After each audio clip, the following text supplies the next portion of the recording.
Hello, this is my very first video that I am posting on YouTube. I decided that after watching a bunch of videos on YouTube about filofaxes that I was going to get one of my own. It took me about a week of watching video after video to finally convince myself, and for quite a while I was opposed to it for a few reasons. First of all, I'm a teacher and it's my summer break, and I really don't have a need for one right now. My summer is kind of wide open. I don't have a lot of obligations, which is awesome. So I don't really need to keep track of appointments. And then once school does start, I have a planner that's for school. It's much larger, and I don't know, filofax just wouldn't work out for that. So didn't really have the need. And then also when I was looking at the different styles that people were featuring in their videos, they didn't really appeal to me. I suppose just the plain colors and the choice of fabrics just weren't my taste. But for some reason I went on the Filofax website and that was it. I saw this adorable flamingo patterned one, which is definitely more my taste. I like pattern, I like bright colors. If I'm going to use something and I'm going to spend money on it, it needs to be my taste. It needs to motivate me to want to use it.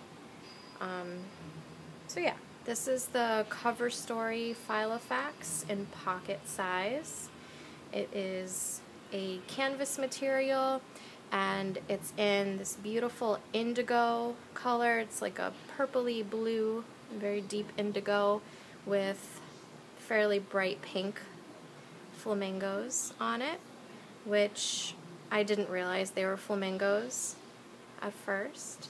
Kind of have to look at it for a while, and then you realize that the little red beaks at the top of the swirly neck makes it a flamingo, which I think is adorable. And I'm not really a pink kind of a girl, but for some reason I just really like this. So, as I said, it's a canvas material, which hopefully you can see. It has cream stitching along the edges. And here is the Filofax embossing in leather with cream stitching. It's in a lavender color. Again, I'm not a purple person, but I still like it. This is the back. And the closure is elasticized, cream color. And it has this cute little raised button of a flamingo on purple. So to open it, so it lays very flat, which is really nice. I like to be able to just keep this open. I don't want to have to close it and latch the elastic, which can be a bit difficult to do and undo all the time. And it's definitely loosened since I've gotten it, but it's pretty snug, and I would just prefer to keep it open. So on the inside, there's lavender leather for the pockets, and the rest is kind of a medium purple in a canvas material with the cream stitching. It came with this one pen loop in the cream color, and I added an additional pen loop. I got this one at the Container Store, and it's been in my red moleskine for, I don't know, like maybe the last year or so, and it wouldn't come out, so I took scissors and I trimmed it out of my moleskine, and then I used fabric glue to adhere it to this canvas, and it's definitely on there. It's on there really well.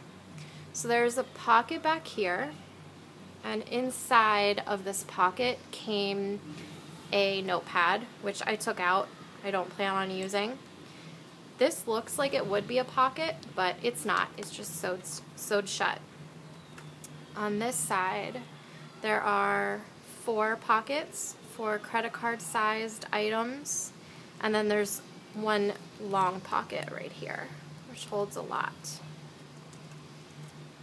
It's got the 6 rings, and they're pretty slim rings. I can fit my finger inside, and that's about it. And because of that, I decided to take out most of the inserts. So this is what came inside, and it's got the typical tabs, which I tried using, and I even put on my own cute little labels.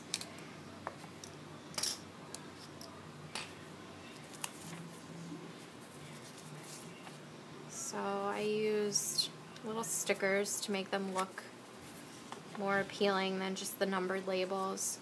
But I found that I didn't really need them. I don't have that many sections in here, and they were just kind of taking up too much space width-wise. So I didn't use those. And it has the typical papers, so like to-do lists and some blank paper, some lined paper in different colors, which you'll see I did use. And then starts the diary, the calendar, which is the bulk of this. And as I said, I really don't have a need for that right now, but I'll show you what I did do in the meantime. And then this is the notepad that came in the back that I mentioned, so it just slides right into the back pocket. It did also come with this top-loading sleeve, which I just don't have a need for at the moment. I purchased this for about $5 at a local stationery store, and I just found that this zipper part right here is a little too bulky. It doesn't lay flat. It just pokes out, and it makes all of the papers underneath raise up, and it's difficult to write in. And being that this pocket size is so small to begin with, it's difficult to write in, and I don't need an extra obstruction to keep me from writing in it comfortably. So I don't plan on using this, unfortunately. Maybe I'll change my mind. Alright, so for what is in my Filofax, we'll start with what you see right now. On the left side, I'm only using some of the pockets right now. I've played around with different things in them, but as of right now, I have a tiny little notebook in here that's credit card sized. This is called the memorandum card, and it has 31 sheets of paper. It's got like a leather look cover that's actually quite thin and paper-like. This is the website on the back, midorijapan.co.jp, if that's useful. And the papers inside are super thin and almost transparent, which I really like. It really reduces the bulk, and I really like writing on a transparent type of texture. I don't know.